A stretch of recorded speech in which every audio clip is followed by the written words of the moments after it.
I'm Kevin Jacobsen of Gold Derby here with Michelle Purple, executive producer of the Hulu limited series Candy. So this is based on a true story about Candy Montgomery and how she killed Betty Gore with an axe. It's a fascinating story, and I'm wondering just what was it that grabbed you personally about this story? Well, I love things, and so does Jessica, that surprise me. When I Hmm. can't predict it or see what's coming. And I had never heard of the story. We got sent the pilot. I read the pilot. I was like, this is an amazing, well written, sort of with a nonlinear storytelling format pilot. And then I got sent the article because I was like, I'm into this. I got sent the article about the story, that what happened, and it's very long, and I'm reading it and reading and reading it, and I get to the end and I was like, and she got off, and I was like, what I mean, I went on then the deep dark web dive because I never saw that coming, right? This woman admitted to doing something and then got off scot-free. And I just, when I get surprised by something, it makes me lean in. When I can't predict it or see it coming, it's right up my alley. Yeah, it's truly a wild story. I'm actually curious. You mentioned Jessica, of course, is the star and also your producing partner with Iron Ocean, your company. Just curious what the kind of balance is with the two of you when you're developing a project. We've been partners for quite some time, and we have our roles. I always say we're like a husband and wife, right? Like one of us takes out the trash, one of us does the dishes, right? But we met on a movie, a big action movie, and we realized this isn't who we are, what we want to say. Like what do we want to go see in the theater? And this was, many years ago. And the thing what we both agreed on is anything we take on, we have to both be 100% passionate about. She reads, she writes, she does notes. Not all actor-based companies do. She produces with me. I mean, like I said, we have our roles, especially if she's starring in something, she's got to sort of take that space, which I don't have to get into character, to dive into that. And then I can pick up, the producing elements when she's sort of focused on character. But if she's not in something, we're both sleeves up in the development, in the hiring of department heads, in the edits, and throughout the process. But the biggest thing for us in our company is, what do we want to make? What do we want to say? What do we want to watch?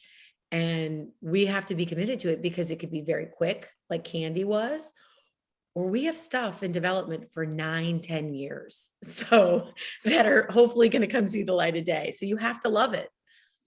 Yeah.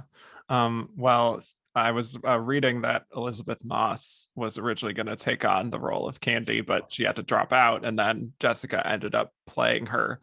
I'm just wondering if you could give any insight into sort of how that all came together. Well, yeah. So Elizabeth, from what we heard, was for maybe, I think, scheduling conflict or something, and it came our way. Beatrice Springborn, who's over at UCP, who we've known for a very, very long time, gave us a call and was like, would this be something you guys are interested in? And we looked at the team around it, from Robin and Nick and Mike, the director, and we were like, who wouldn't want to be part of this team? It's an amazing team. And they had, I think, the first two written at that point. So we got to still come on at an earlier point. No, a lot of it's, every project's a little different, right? Some of them, it's we're finding an article in a book and we're building it from from birth to death.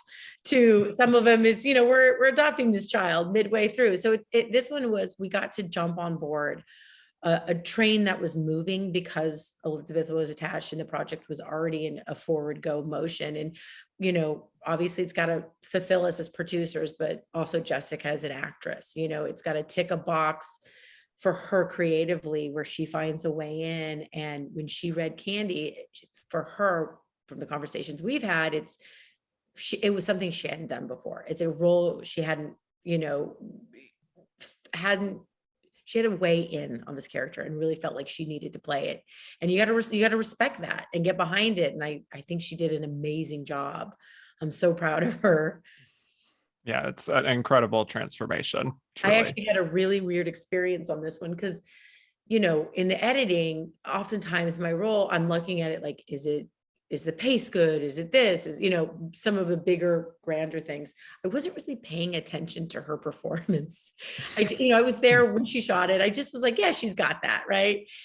And then after the show came out, or right before the show came out, I re-binged The Five with my husband, and I watched it for her just watched her performance, and I was like, she's really good in this. Because when you're editing, of course I'm looking at her performance, but I wasn't focused on it. So it was just, I hadn't done that before on another show. Well, there's a really interesting sort of tone to the show also, where it's obviously dark, but Yeah. there's also some sort of bits of like quirky humor, small town stuff, but also, obviously there's this feeling of dread because you know where all this is leading. So you're juggling a lot of different tones there. And I think it comes out pretty well, I would say. The tone, I'll credit to our creator writer Robin. She is herself very unique in tone, and that was her vision, and we got behind it and supported it along the way. Yeah. Well, I'm curious if maybe there were discussions just about, are we making this too over the top? Is this feeling too exploitative? Like, what were those sort of discussions like? There were lots of conversations about being sensitive, that these are real people, and a lot of these real people still exist in the world today, and walking that fine line. What this is based off of transcripts, and this is Candy's point of view, and all the information we could get on what was said, and what this is why I love, there's a line at the end where Candy's telling her version of what happened, and Betty goes, that's your side of the story. I can't remember the exact line. And I think she says that's your story. Yeah, that's your story.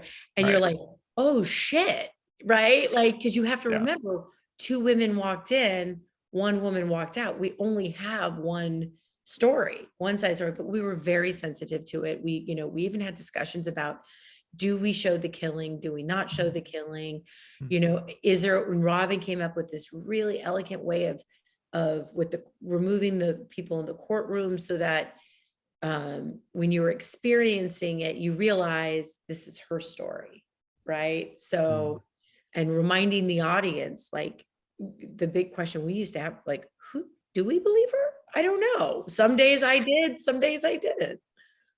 Yeah, I just talked to Jessica, and she said the same thing. Like, she goes back and forth all the time. Yeah, all the time. We would literally sit in the trailer and be like, what do you think? What do you think? Like, for real. What do you think? And even the writers, because they go so much, they go really deep into the research, and we all had these conversations with different people, and Robin was the same. One day you'd ask her, and she would be like, no, that's what happened. And then the next day you'd be like, I don't know. We'll never know. Yeah, that's what's kind of fascinating about this. I mean, there's been this kind of explosion of like true crime, dramatic retellings of like true events. And, I think some people like to just consume like all of it, but I feel like others maybe are more selective of the stories that they watch in this sort of genre. I was just wondering if you could talk about just why you think Candy is a show that maybe stands out in certain respects compared to other shows in this sort of genre. I think where we're a little special right now is there wasn't a documentary about it, right? There wasn't a podcast about it. So some people had heard about it. We've had people reach out saying, I remember my cousin lived in that town, to like someone like me who had never heard the story. So I think even though we give you the ending at the beginning, it's about the nuance of the characters and the story and the whys, or these moments. So I think what makes us stand out is the fact that there isn't a lot of information about this story. There isn't, like, even Melanie's character and Jessica's character, there's not, like, I remember when I went on the deep web looking for images and seeing how Candy talks, and not like what we have today, right? Go on someone's Instagram account and you can see their whole world, right? That didn't exist. So I think this helped us in a way, being surprising, right? I love all these other shows that I'll watch the documentary and I'll watch the show. I'm one of those people, but I think having a little bit of a not having as much information helped us on this one. Yeah, that's very true. I was also just really taken with the actual look of the show and the lighting, where, you know, you have a lot of kind of dimly lit rooms, especially in Betty's house. And it really is evoking like late 70s, early 80s, just aesthetic wise, and the production design, costumes. Can you speak to sort of the goals? What was there for the production itself in terms of really bringing us back to that time period? Well, I think the biggest thing we all wanted to make sure is authenticity. Like, I don't know about you. One thing I would have with Jessica is I'd be sitting in a car with her driving to set, and I'm like, you're reminding me of my grandmother in 1980 right now. She had the same hair as my grandma, and the nails and the watch. And like, it just, from every detail, we made sure. I mean, one of our sets was dressed, but it was pretty, it hadn't changed a lot since the 80s either. So that was really important, is that there's something, we've all been into that small town in the 80s, and you're right, we were very specific with color and palettes and tone, you know, because the 80s had that, right? And also with the women, you didn't talk about things, right? There's this life we all think we're going to have, and then there's the life we're actually having. Today's generation, my generation, we like talk about everything, right? We bitch about everything, we talk about everything. Whereas I think about my mother's generation is you just bury it, you just bury it, you just bury it. And I think we also, that was also in the tone of the show, right? Betty's house was darker. Her, you know, she struggled with depression. She struggled in her life, but you just buried.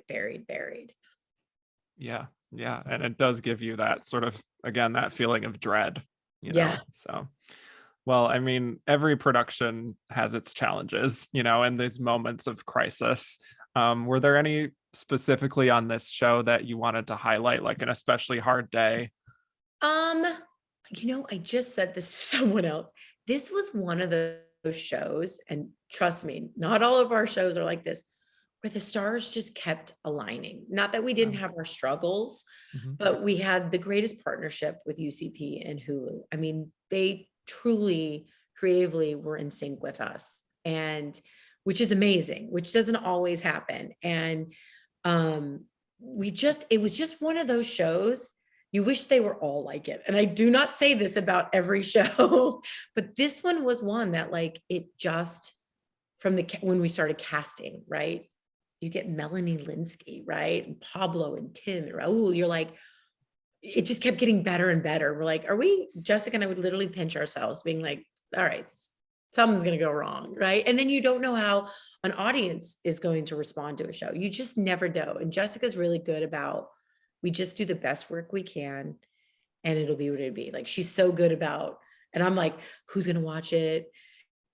Is anyone going to care? You know what I mean? What are the reviews going to be? I get a little bit more anxiety about that, where she's really good about, we just do the best work we can. And then you just sort of cross your fingers. So, but I have to say, in this one, there wasn't the struggles that some of our other shows had. You know, we sort of, you know, it's 5 episodes, so it was also a little bit more condensed than other things, which I think lent itself to being time to breathe. Well, I actually want to speak to the release strategy that you had, which I think is maybe somewhat rare, which is, you know, releasing 1 episode a day on Hulu over the course of a week, the 5 episodes. Just curious how that sort of release strategy came together. For sure. I felt very strongly at the beginning, before I knew this was an option, that we drop all 5, because it felt like, and I spoke with Robin about it and she agreed, like, this is a bingeable show. It's 5 episodes. It's a long movie, right? Like, you can do that. And so that was the original plan. It was, they were going to drop all 5. And then this was Hulu, I believe Hulu's idea. We got a call and we're like, how do you guys feel about 1 a night for 5 nights? We make it an event series. And it was like, you get to check both boxes. You get to check the box of the people who want the water cooler moments, want to sit on it for a night and like question things and wonder why certain things happen. But yet, if you're one of those people who want to binge something, you waited till Friday and you were able to, and I had mixed reactions from friends and family and peers of, I watched one a night. I watched it, all week long, and two, I binged it all weekend.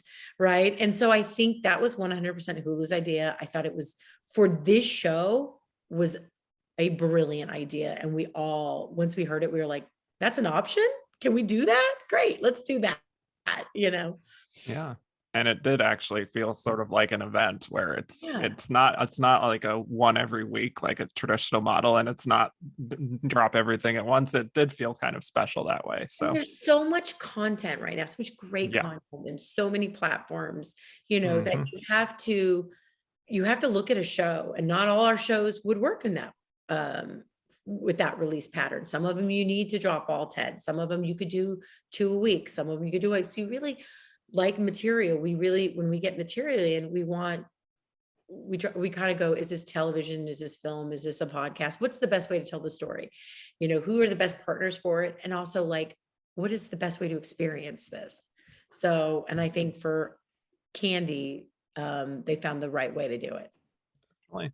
Well, just in the last minute here, just speaking more broadly about your career, you've done this, you've done The Sinner, Cruel Summer, Limetown.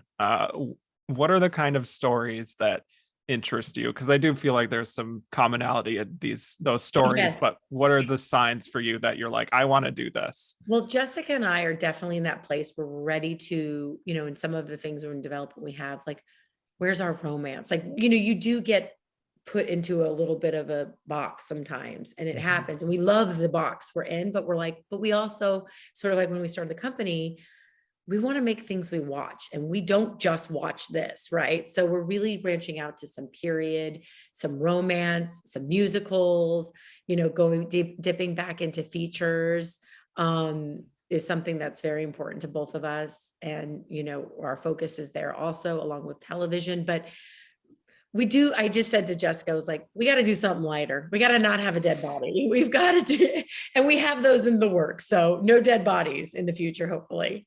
That's good. That's a good promise for the future. Cool. Yes. Cool. Yes. Yeah.